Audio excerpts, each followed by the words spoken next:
Welcome to Life in the God Lane, and this is a power verse for the second day of April 2022, and I call it Subjected to Frustration. It's from Romans chapter 8, verse 20. Hope you'll subscribe to my channel, hit the bell so you get notified every time I put a little message out, which is every day. And give me thumbs up, make comments, help me get this out to as many people as I can get it out to. We're just teaching the Bible, folks. And we're working our way through the 8th chapter of Romans, one of the really, really powerful chapters in the Bible. I used to eat at a little Mexican cafe in Porterville, California called Los Hermanos. It's gone now. It's been gone for years. But in the late 1990s and maybe early 2000s, I would eat lunch there with folks from the church where I was pastor. And I would go in there. I'd order different things a lot of the time, but often I would order just a massive burrito. They had a great big old fat burrito. It was a great thing. And I would look at that burrito and I'd say, you know what? I'd say this to myself.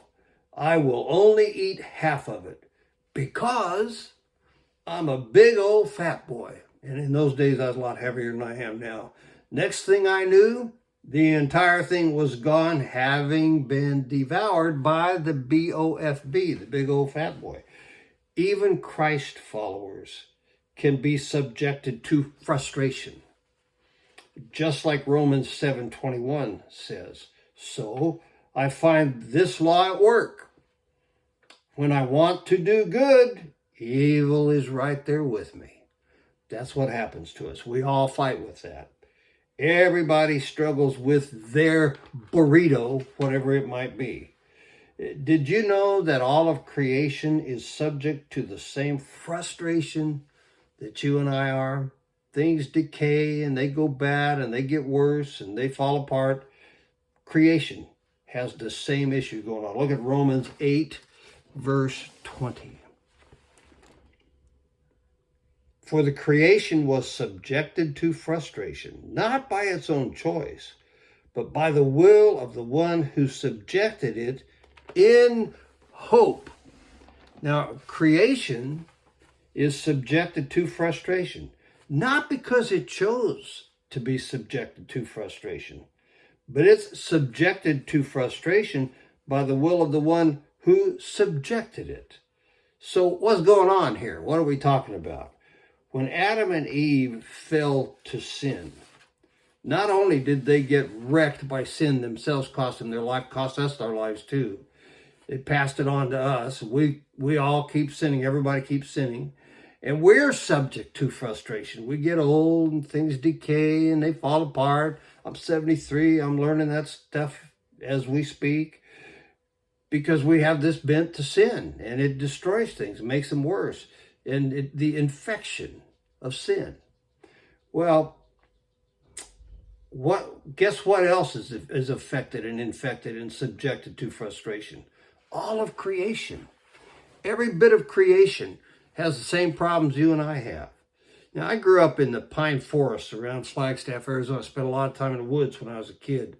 And a tree might have been strong and tall.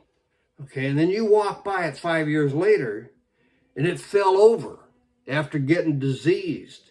And it's rotting on the ground. That's a picture of creation. That's why creation is frustrated. Things get bad and they go worse and they go south. They fall apart, get old, rot. Creation is frustrated because it's dying and rotting due to judgment caused by man's sin. Not only did it affect us, it affected the whole universe. Notice that verse 20 ends with two words. These are really, really important. In hope. And we're going to get into that the next time we look at one of these, the next verse. But hope is always about, listen to this, an assurance of a better future. An assurance of a better future. God has a better future for creation.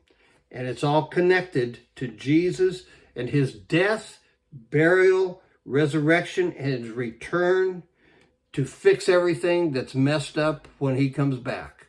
That's what's going to happen. We'll get raised from the dead, get an eternal body that won't get old, fall apart, die, and rot.